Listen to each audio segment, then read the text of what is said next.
Assalamualaikum warahmatullahi wabarakatuh. Halo sahabat-sahabatku pencinta kesucian. Bersama kami di channel Bintang Galuh, di channel Bunga Supi Media, di channel Media Buana. Sore hari ini saya kebagian ditanya oleh Mang Ali lagi. Kemarin temanya sudah agak berat kemarin. Hari ini mungkin temanya masih seputar Mang Ramadan lagi. Sebentar ke yang kemarin yang ada kemarin, yang rame-rame sedikit lah gitu. Oh iya, yang viral ya. Oke. Sok Mang, mau nanya apa Mang? Jadi kemarin waktu ada Auden, gimana Bang? Ceritain Bang.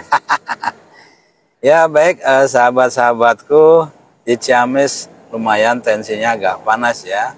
Sejak digulirkan isu perubahan nama Ciamis menjadi Galuh. Nah, ada saudara kita yang khawatir ya, perubahan nama Galuh itu mengundang ritual kemusyrikan. Nah, ceritanya gitu Mang.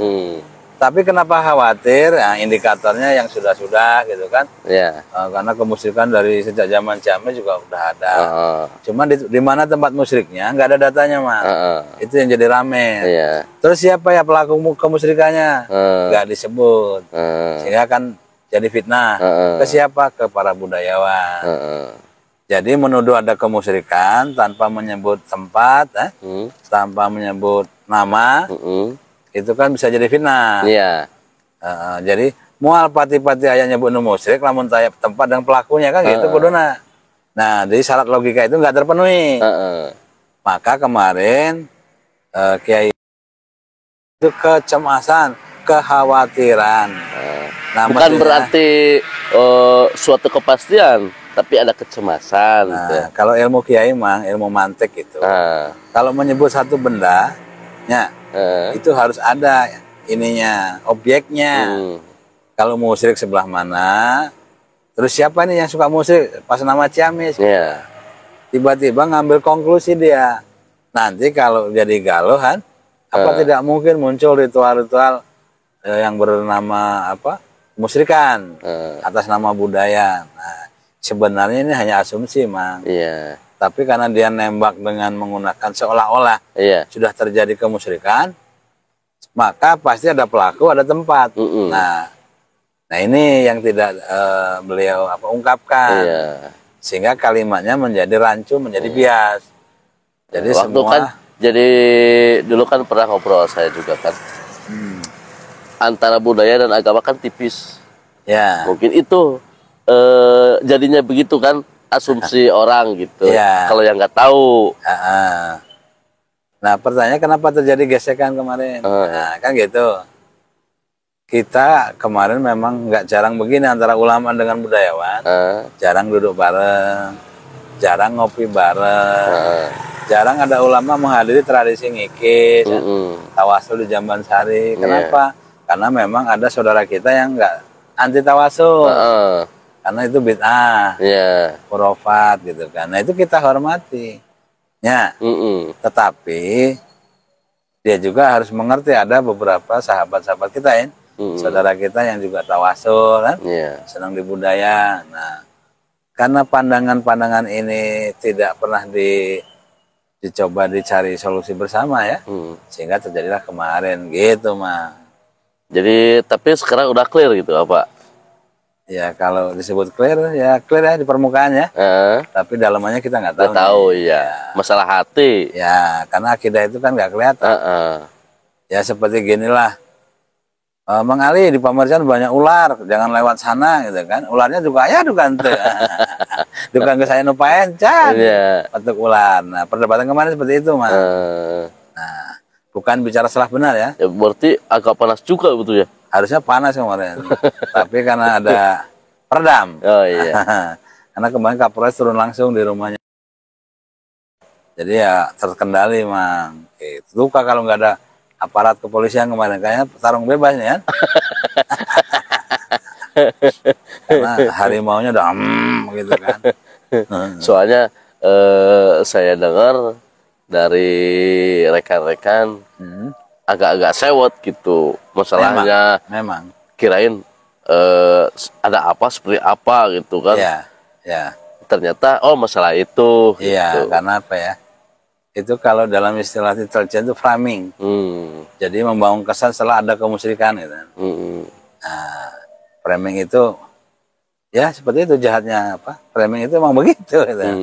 Nah, tapi karena ini yang mengatakannya ulama, sehingga kesannya positif. Kalau itu yang ngomong kita, awas ada kemusyrikan, wow. Dasarnya apa? Saya khawatir ada musyrik kan? Itu kita yang diserang. Karena itu dasarnya kiai pakai ilmunya ya. Ya artinya dia juga punya dasar, punya dasar. Artinya ya kita tidak merendahkan atau tidak bisa menyalahkan juga tidak, gitu. Tapi bentuk kasih sayang. Cuma bahasanya jadi framing. Gitu. Cara penyampaiannya mungkin yang beda. Ya. Gitu. Karena biasa marah tiba-tiba mengeluarkan statement gitu kan. Biasanya marah begini gitu, kemarin tanpa Allahu Akbar kemarin gitu. Nah ini juga obrolan, ya mohon maaf kepada sahabat-sahabatku, ini bincang-bincang kita untuk diri kita ya, tidak menyebut orang lain, cuma cerita kemarin ini ya. Disclaimer, oke?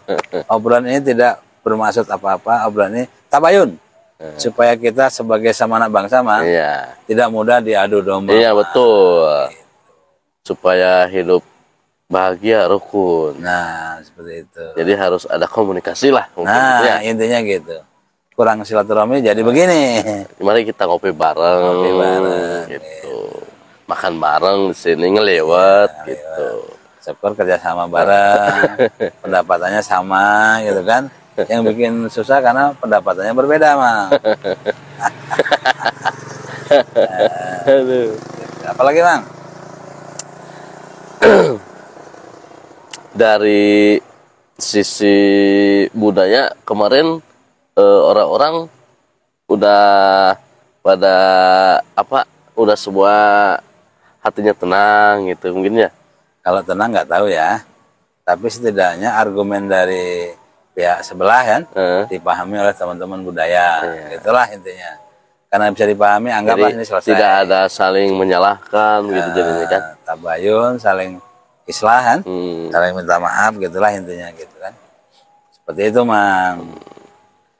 Kalau kata-kata musyrik Bang, ya bisa dijabarkan Bang? Ya bisa. Kan inna syirka la dzulmun adzim kan. Sesungguhnya musyrik itu dosa yang sangat besar. Pertanyaannya, nah ini kan karena Al-Quran umum ya kalimatnya, kita bingung. Yang seperti apa sih musyrik itu? Ya, dan saya juga agak bingung Bang. Ya, gitu. Kalau dikatakan musyriknya apa, di mana, seperti apa kan gitu. Kalau zaman dulu ketika Al-Quran turun, kan di Mekah itu ada tradisi menyembah berhala, menuhankan selain Allah gitu. Nah itu musyrik. Ya, tapi mungkinkah kita yang sudah Islam dibilang musyrik? Hanya gara-gara ke Makkah, ikut ritual budaya gitu kan? Nah anggaplah ya bisa musyrik gitu. Nah, cuman ketika semuanya sudah menggunakan Islam gitu, apa mungkin kita masih bisa musyrik kan gitu pertanyaannya. Nah kalau saya sih gini Mang, musyrik nggak musyrik kan perbuatan hati nih. Orang lain nggak bisa menilai. Kalau yakin bahwa ini lurus ya kurang kan, mungkin lurus. Artinya keyakinan tuh.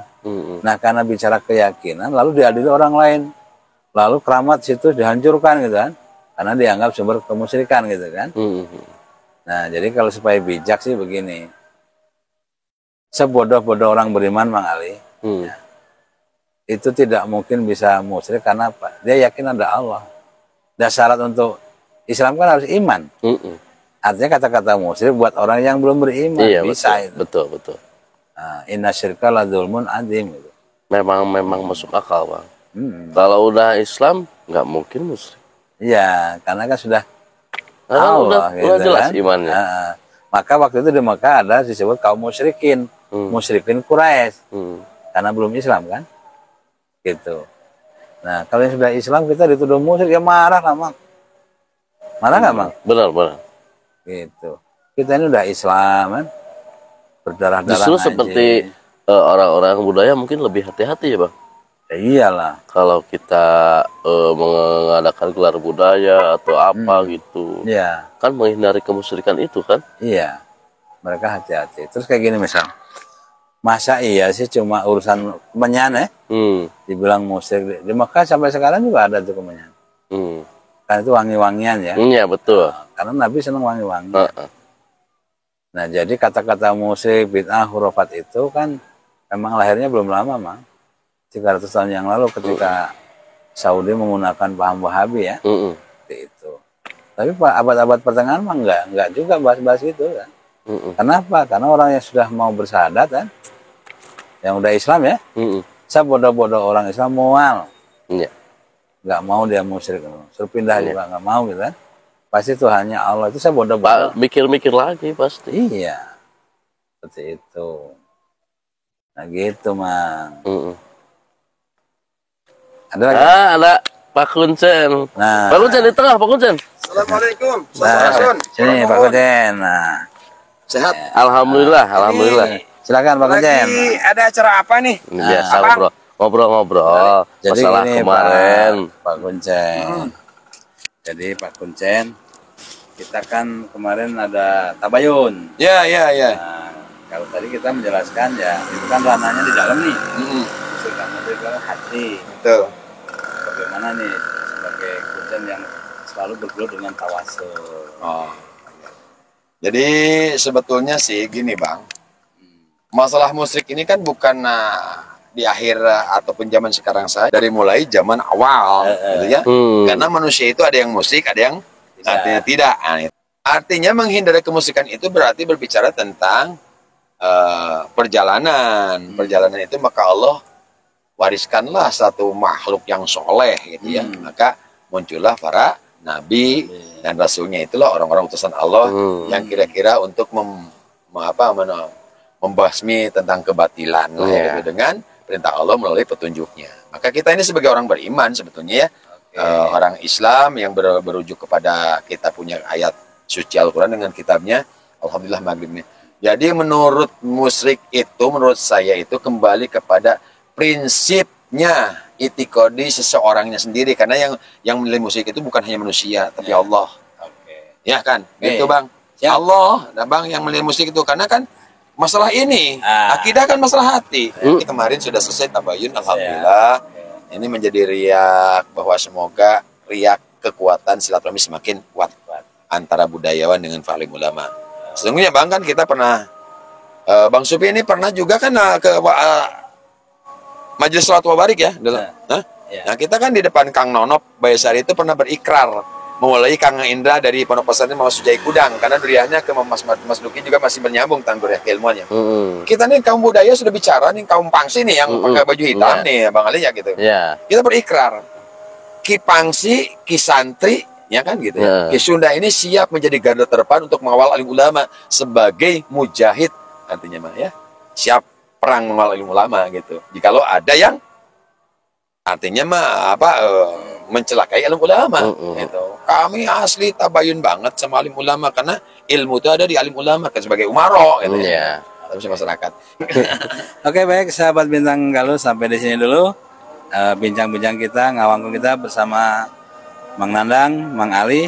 Dan disclaimer, semua yang kita bahas ini untuk konsumsi kita sendiri, bukan untuk dikonsumsi orang lain. Jadi bagi yang berbeda paham, sebaiknya tabayun juga kepada kami. Wassalamualaikum warahmatullahi wabarakatuh.